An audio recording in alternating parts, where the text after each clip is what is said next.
ओ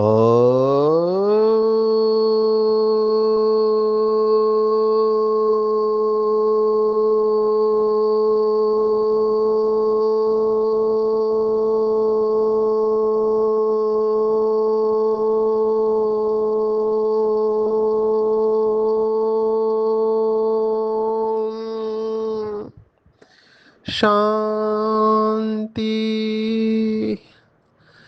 आज 24 मई 2025 शनिवार है।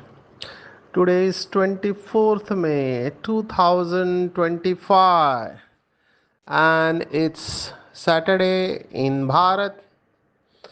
आज की मुरली का जादुई रहस्य स्वयं को प्रेरणा देने के लिए magical secrets of today's Murli for motivating the self. आज बहुत दिनों के बाद बाबा ने साकार मुरली में अमृत वेले को याद किया है। वशीकरण मंत्र की बात आई है, अर्थ और अनर्थ की बात आई है। फिर बाबा ने महालक्ष्मी के बारे में भी पूछा है। जो लोग अपने को ख़त्म कर देते हैं उसके बारे में कहा। विशेष मुझे और लगा कि बाबा ने कहा हम बच्चों के साथ साथ भारत खंड भी सबसे सौभाग्यशाली है। देखो, धरनी की भी महिमा है और वंदे मातरम कोई एक नहीं है। वंदे मातरम बहुत शिव शक्तियाँ है। ये आज की पूरी मुरली है। बाबा ने व्यर्थ ख्यालों के ऊपर भी अपने विचार बताए। कई बच्चे व्यर्थ ख्यालात करते हैं। ताज और तख्त को कायम रखने को कहा है तो निरंतर योगी बन जाएंगे और प्लेन बुद्धि से प्लान को प्रैक्टिकल में ला सकते हैं। ये आज की पूरी मुरली है। हम शुरुआत करते हैं आज की मुख्य पॉइंट अर्थ और अनर्थ के ऊपर। अर्थ किसे कहेंगे और अनर्थ किसे कहेंगे, ये दो शब्द है। अर्थ संस्कृत का शब्द है, इसके दो अर्थ है। एक तो मीनिंग, माना उसका मतलब क्या हुआ अर्थ शब्द का, और दूसरा अर्थ का मतलब धन को भी अर्थ कहते हैं। संस्कृत में धन को अर्थ कहा गया है कि अर्थ माना धन, पैसा। तो बाबा जो आज कह रहे अर्थ और अनर्थ, वो बाबा कह रहे बोल को अर्थ और अनर्थ कहा गया है। महाभारत के बारे में ऐसे कहते हैं कि दो बोल से महाभारत हो गया। जब द्रौपदी ने देखा कि दुर्योधन पानी को समझ नहीं पाया और उसमें गिर गया, तो हंसते हुए उपहासात्मक कहते हैं, सरकास्टिक वे में, जो नहीं बोलना चाहिए था, वो उस आत्मा ने बोला कि अंधे की औलाद अंधे है। तो ये अर्थ के बगैर बोला, इस तरह से बोलना नहीं चाहिए था। और देखो, महाभारत के बारे में ऐसे कहते हैं, मैं एक आत्मा को मिलता था मुंबई में। अगर महाराष्ट्र वाले तो इस आत्मा को जानते हैं, पुरंदरे करके। तो दोनों भाई प्रसिद्ध, एक ने छत्रपति शिवाजी महाराज के ऊपर शिव शाहिर कहते हैं। मैंने उनका पूरा जीवन चरित्र लिखा है।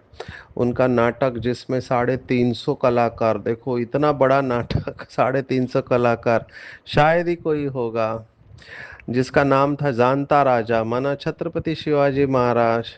उनके ऊपर तो ये शिव शाहिर बाबा साहेब पुरंदरे बहुत प्रसिद्ध व्यक्ति होके गए। उनके भाई काका साहेब पुरंदरे जो मुंबई में रहते थे और मराठी वृत्त परिषद के अध्यक्ष थे, वो संभाजी शायर थे। अभी छत्रपति संभाजी महाराज का मूवी भारत में बहुत प्रसिद्ध हुआ, तो उसके ऊपर वो लिखते थे। इवन उन्होंने भगवत गीता पढ़ी थी और ज्ञानेश्वरी पढ़ी थी।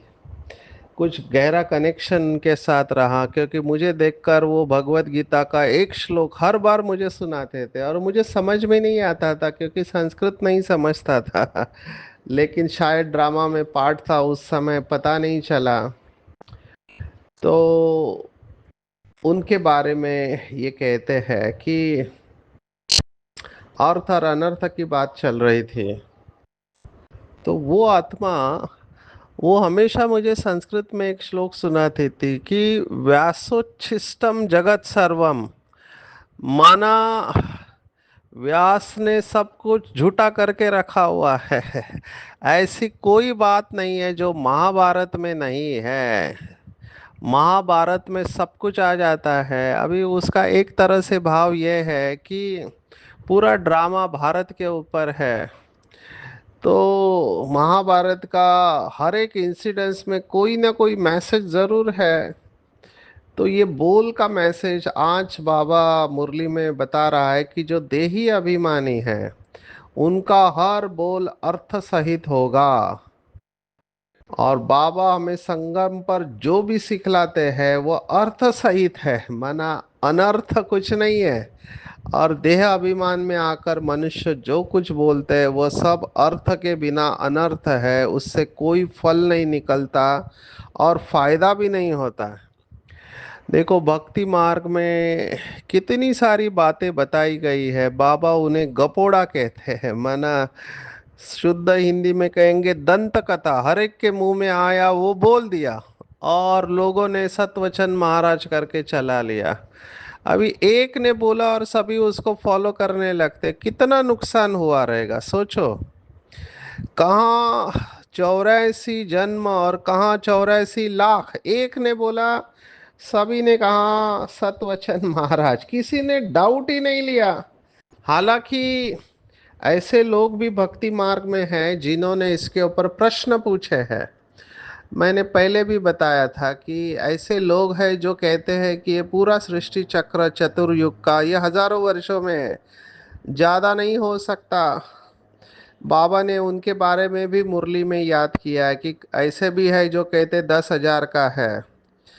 तो हजारों पर तो आ गए हैं, लेकिन मेजॉरिटी लाखों वर्ष का और बहुत बहुत नशे से कहते हैं कि लाखों वर्ष का है। बाबा ने आज देखो मुरली में उनको प्रश्न पूछा है। भगवान ज्ञान का सागर पतित पावन निराकार ज्योति स्वरूप शिव बाबा प्रश्न पूछ रहा है। दो प्रश्न आज के मुरली में बाबा ने पूछे हैं जो हमको चिंतन करना चाहिए। क्या प्रश्न पूछा है? दो तीन है। हम अगर गहराई में जाएंगे तो बहुत सारे प्रश्न मिलेंगे। ये बाबा का तरीका बहुत अच्छा है कि बाबा केवल प्रश्न पूछता है, बाकी लोगों को चिंतन करना है। बाबा ने देखो क्या प्रश्न पूछा। 5,000 वर्ष हुई, लाखों वर्ष की तो बात ही नहीं है। लाखों वर्ष होते तो मनुष्य अनगिनत हो जाते, अनगिनत हो जाए। माना बाबा लॉजिक यहाँ पर इस्तेमाल कर रहा है, तर्क।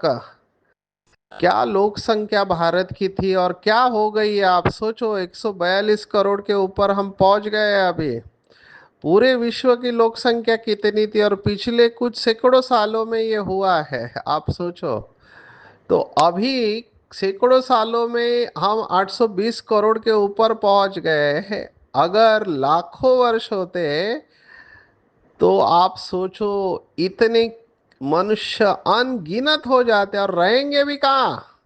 शायद यही कारण है कि कुछ लोग इसके बारे में चिंतन कर रहे हैं कि जिस तरह से लोक संख्या बढ़ रही है पृथ्वी की, तो वो सोच रहे हैं कि हमको यहाँ पर रहने की जगह नहीं मिलेगी, यहाँ मारामारी होगी क्योंकि रिसोर्सेस जो पृथ्वी के हैं वो लिमिटेड है, तो फाइटिंग होगा।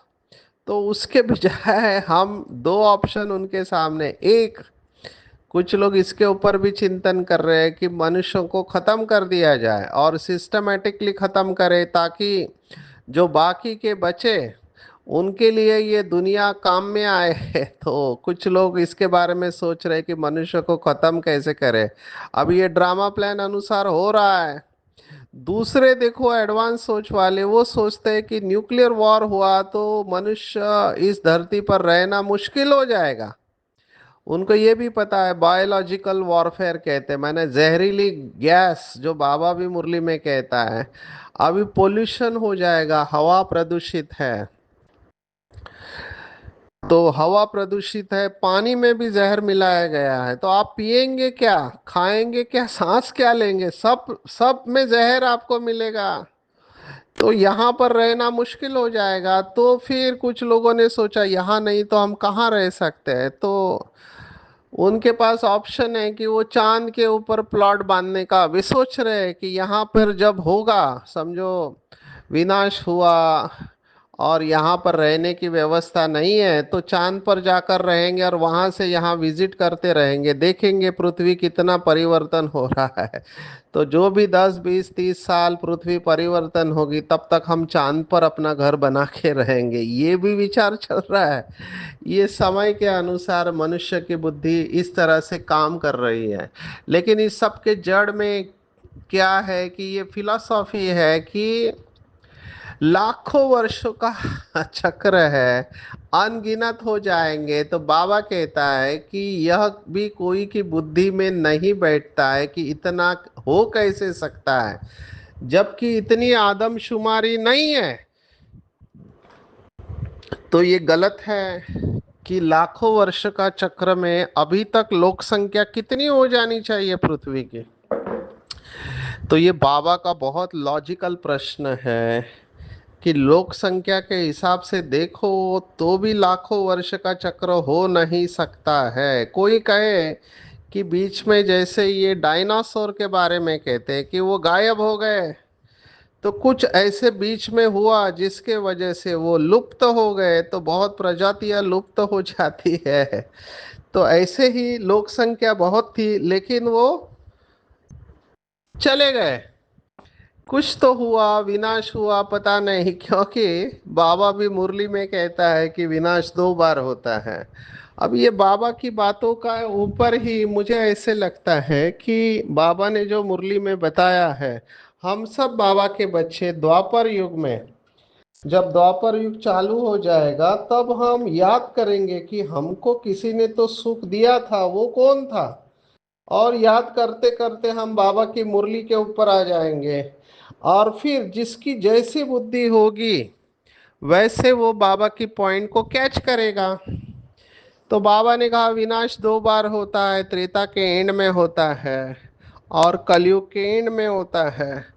तो फिर वो लिखेंगे कि विनाश हुआ तो इतने लोग मर गए, जमीन के अंदर चले गए, तो ऐसे लोक संख्या कम हुई रहेगी। तो लोग ये सब सोच रहे, this is one of the thought. हो सकता है बाबा के बच्चों के और कई विचार हो, लेकिन ये बाबा के प्रश्न विचार करने जैसे है। बाबा का ये तरीका बहुत अच्छा है कि अपने साथ बात करना चाहिए। आज की मुरली में ये आया है कि अपने साथ बात करना, ये योगियों का काम होता है, योगी अपने साथ बात करते हैं। इसके ऊपर हमने पहले भी देखा, सेल्फ टॉक अंग्रेजी में कहते, खुद के साथ बातें करना। अपने साथ क्या क्या बातें करना है, तो बाबा ने बहुत कुछ बताया है। आज की मुरली में कहा अपने साथ बात करने की युक्तियां है।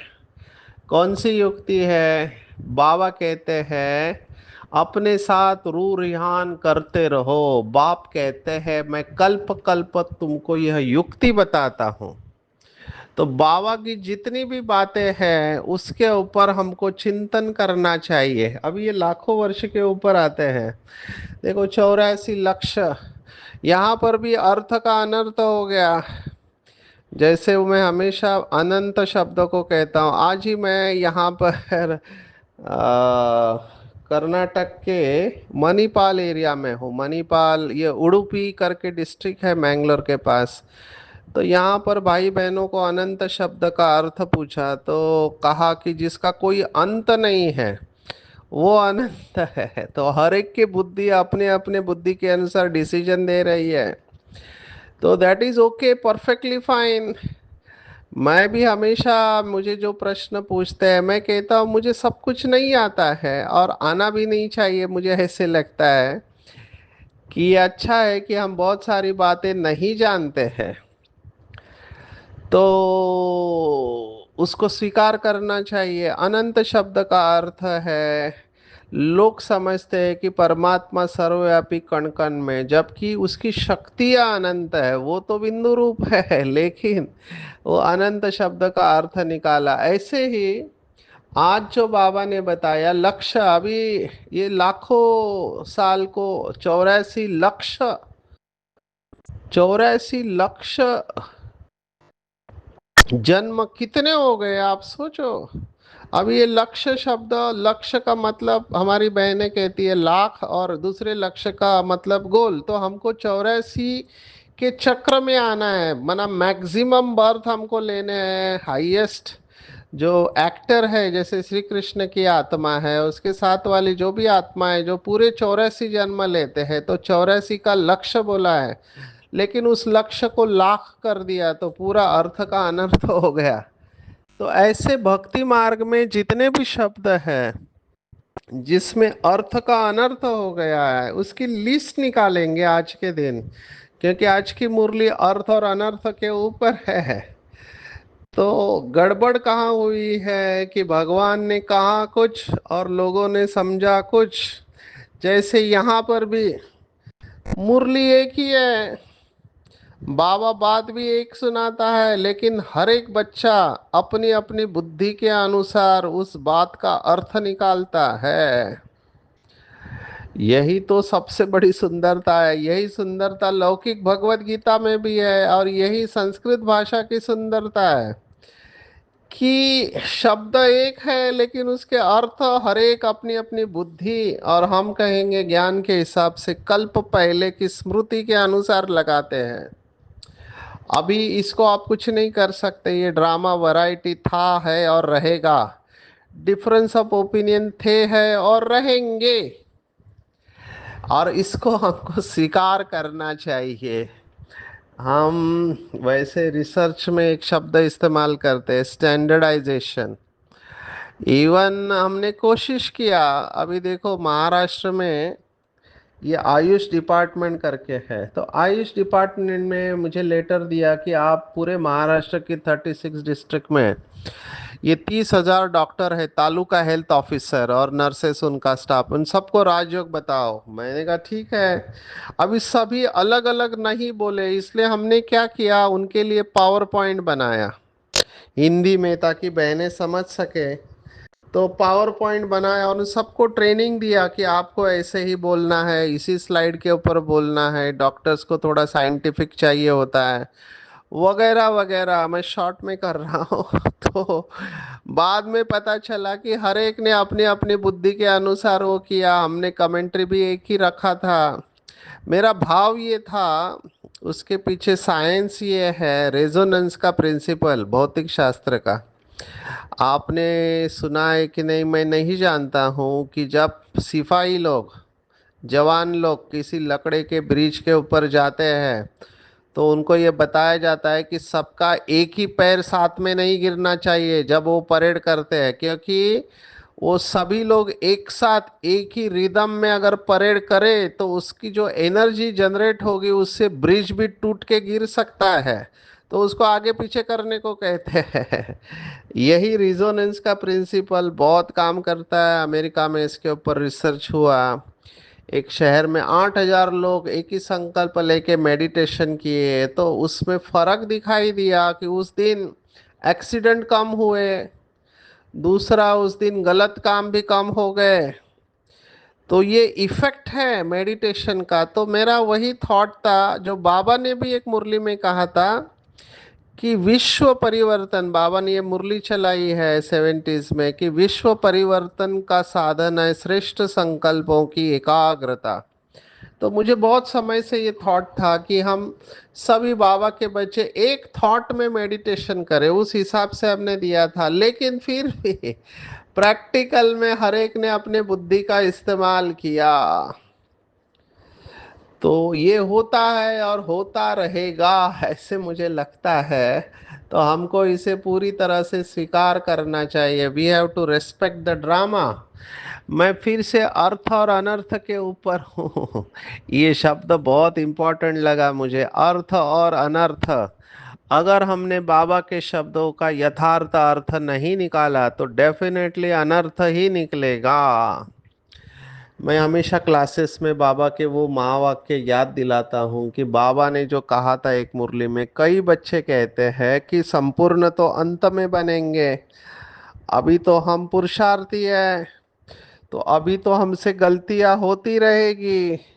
और फिर बाबा ने वो शब्द इस्तेमाल किया कि इतना तो चलता है। कुछ बच्चे कहते इतना तो चलता है, अमृत वेला नहीं किया तो क्या हुआ, इतना तो चलता है।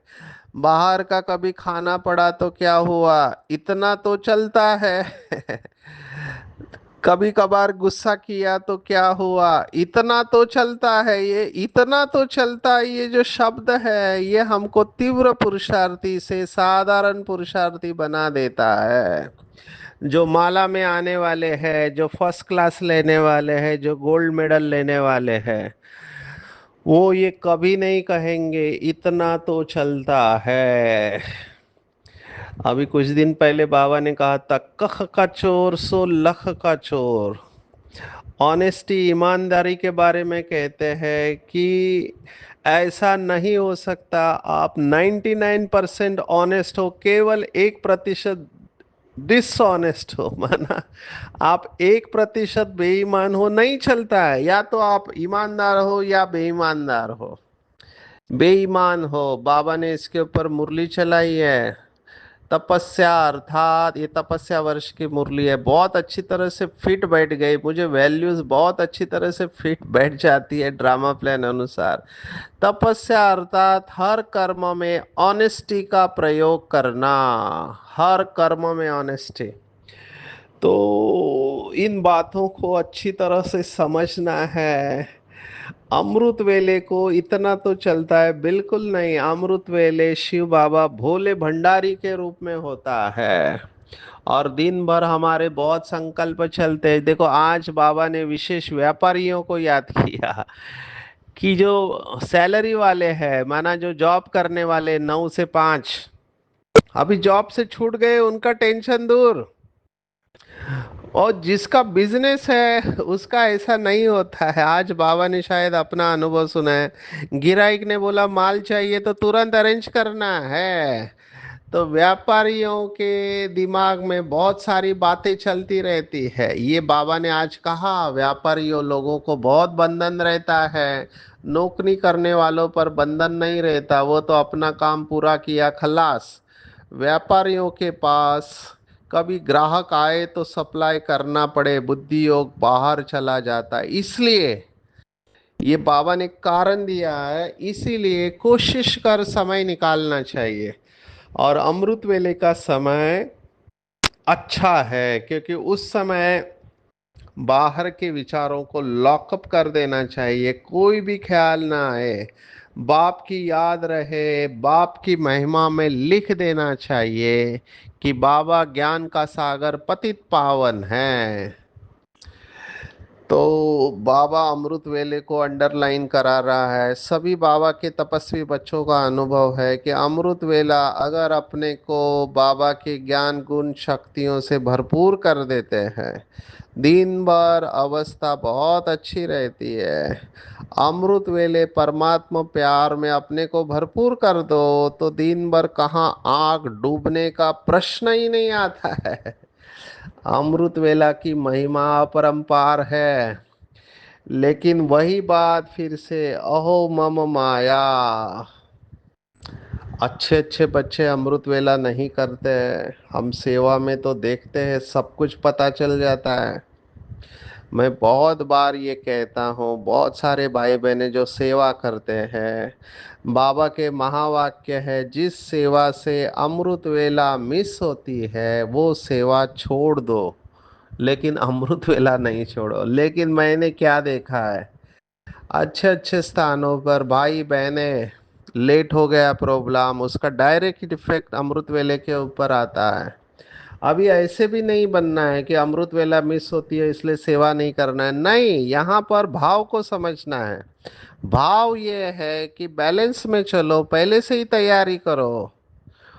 ऐसा प्लानिंग करो कि आपकी अमृत वेला मिस नहीं हो। अगर समझो जैसे उस दिन मैं 1 बजे पहुंचा, फ्लाइट ही लेट हो गई, क्या करो, दूसरा कोई ऑप्शन नहीं है। तो बाबा को याद करके उस समय फिर सो जाना चाहिए, क्योंकि दूसरे दिन फिर से फ्लाइट है 10 बजे। तो 1 बजे आके 10 बजे निकलना है। अभी भी सिर में मेरे दर्द है, एसिडिटी बढ़ गई। अभी ये सब इफेक्ट है, नींद डिस्टर्ब हो गई, तो ये सब शरीर रिएक्ट करता है, हमको सहन करना है। अभी डॉक्टर होने के कारण हम इसको संभाल लेते हैं। ये बहुत कम होता है, मैं ध्यान रखता हूँ कि नींद के ऊपर इफेक्ट नहीं आए, लेकिन कई सारी बातें मेरे हाथ में नहीं थी। मथुरा का प्रोग्राम लेट हुआ, वहां से दिल्ली 12 बजे, फिर दूसरे दिन 4 बजे निकले, फिर होल डे प्रोग्राम किया, 2 दिन लगातार प्रोग्राम। फिर हैदराबाद से निकले, वो भी लेट फ्लाइट वो तो और लेट हो गए। फिर 1 बजे पहुंचने के बाद दूसरे दिन फिर से 10 बजे निकले, और उसके बीच में सब काम करने हैं, तो इफेक्ट तो आता है। मैं ये प्रैक्टिकल सुना रहा हूँ कि ये सब होता है सेवा के फील्ड में। लेकिन हैविंग सेड दिस, अटेंशन रखते हैं जो बाबा ने बोला है कि वशीकरण मंत्र, वशीकरण मंत्र अर्थ सहित याद करने से खुशी रहेगी, और दुआएं भी मिलती है सेवा की। तो ये सब बातें हमको ध्यान में रखना है। माया इंटरफियर योग में करती है, अंगूरी लगाते हैं, बाबा ने कहा। ऐसे नहीं कोई ने अंगूरी लगाई और तुम फंस पड़ो, यह है माया की युद्ध। आज की भाषा में इसको कहेंगे स्टिंग ऑपरेशन। स्टिंग ऑपरेशन हो रहा है, हमको भाई बहनों को बहुत अलर्ट रहना चाहिए। कैमरा छुपे हुए रहते हैं, पिन में कैमरा होता है, बटन में कैमरा होता है, किचन में कैमरा होता है, किसी में भी कैमरा वो डाल सकते हैं, स्पाई कैमरा, और आपको रिकॉर्ड कर सकते हैं। इसलिए बहुत अलर्ट रहना चाहिए। अंगूरी लगाए ही फंसना नहीं चाहिए। यहाँ तो माया के अंगूरी की बात चल रही है, लेकिन मैं साइबर सिक्योरिटी के बारे में बात कर रहा था। बहुत लोगों को मोबाइल को यूज करना नहीं पता है, फंस जाते हैं बेचारे। आजकल फ्रॉड बहुत हो रहे, तो हमको अटेंशन रखना है। कुछ लोग पाप कर्म करते हैं तो अपने शरीर को खत्म कर देते, ये सुसाइड करने वाले लोग हैं। बाबा कहता है देखो भगवान की क्या श्रीमत है, इससे कोई पाप उतरता नहीं है, पाप आत्मा कहा जाता है। ये तो बहुत बड़ा पाप है, मुझे तो वंडर लगता है। जिनको ज्ञान है कर्मों की गति का, वो कैसे सुसाइड कर सकते हैं? माना आप सोचो उनके तरफ कितना दुर्लक्ष्य हुआ रहेगा। ध्यान देना चाहिए आपके आजू बाजू में कोई ऐसा व्यक्ति है, स्पेशली मानसिक बीमारी वाले, बहुत अटेंशन रखना है। कोई भी छोटा इशारा आपको मिलता है उसको इग्नोर नहीं करना है, क्योंकि ये डे बाय डे बढ़ने वाला है, तो हमको बहुत अलर्ट रहना है। हम आते हैं आज वरदान के ऊपर। बाबा ने कहा और एक इम्पोर्टेंट बात, मुझे समय कम पड़ रहा है, शिव बाबा की गद्दी की बात है। वो सोचते हैं शिव बाबा की गद्दी माना ब्रह्मा चला गया तो कौन बैठेगा। बाबा ने कहा सबको साथ में लेके जाएंगे। कई बच्चे व्यर्थ ख्यालातों में अपना टाइम वेस्ट करते, सोचते हैं खूब धन इकट्ठा करें, पुत्र पोत्रे खाएंगे, बाद में काम आएगा। बाबा कहता है कुछ नहीं आने वाला, गवर्नमेंट किसको छोड़ेगी नहीं। तो अपनी भविष्य कमाई में लग जाना चाहिए, इसके ऊपर चिंतन करेंगे। ये कभी नहीं कहना है ड्रामा में होगा तो कर लेंगे। बाबा ने हमको ताज और तख्त दिया है, जिम्मेवारी का ताज और बाबा का दिल तख्त। ये सदा कायम रहेंगे तो निरंतर योगी स्वतः योगी बन जाएंगे। कोई भी मेहनत नहीं है। क्यों निरंतर योगी? क्योंकि समीप संबंध है और प्राप्ति अखूट है। तो जहाँ प्राप्ति है वहाँ ऑटोमेटिकली याद रहती है। आज का प्यूरिटी का पॉइंट भी यह है कि जहाँ अपवित्रता नहीं वहाँ दुख अशांति आएगी कहाँ से? क्योंकि पवित्रता सुख शांति की जननी है, तो दुख अशांति आना ही नहीं चाहिए। तो ऐसे पवित्र बनना है कि स्वतः ही सुख शांति हमारे पास आए। यही सबसे बड़ी महानता है जिसके आगे सभी सिर झुकाते हैं। बाबा ने कहा सिर झुकाएंगे आगे, पवित्रता के आगे सभी सरेंडर करने वाले हैं, इसलिए अपनी पवित्रता को डबल ट्रिपल अंडरलाइन करना, प्लेन बुद्धि रखना है, तो सभी प्लान प्रैक्टिकल में हो जाएंगे, बाद में पछताना ना पड़े। ये भी एक इम्पोर्टेंट पॉइंट है। अभी अभी मेहनत करना है, नहीं तो रिजल्ट आउट होगी तो मुंह नीचे हो जाएगा कि हमने टाइम वेस्ट किया। इसलिए टाइम वेस्ट नहीं करना है। आज की पूरी मुरली में टेक होम अगर आप मुझे कहो तो अर्थ का अनर्थ नहीं करना है। अमृत वेले सभी संकल्पों को लॉकअप में बंद करना है। व्यापारियों की तरह बुद्धि भटकनी नहीं चाहिए। लक्ष्य बहुत पक्का होना चाहिए, भविष्य के लिए नहीं। दो वक्त की रोटी मिल रही है, रहने को घर है, बाबा की याद में रहो। ज्यादा विस्तार नहीं करो, ऐसे समय है माया की अंगुरी से अपने आप को संभालना है। आत्महत्या महापाप है, ऐसा कोई कर्म सोचना भी नहीं है। बाबा की याद में रहना है। सारे दिन में जो पाप होते हैं बता देने हैं बाबा को, सच्चाई से सुनाना है। भविष्य कमाई में लग जाना है। ताज और तख्त को कायम रखने वाले निरंतर स्वता योगी बनना है। प्लेन बुद्धि से प्लान को प्रैक्टिकल में लाना है, और पवित्रता की महानता को ध्यान में रखते हुए पवित्र बनना है, तो सुख और शांति स्वतः आएगी। अच्छा, ओम शांति।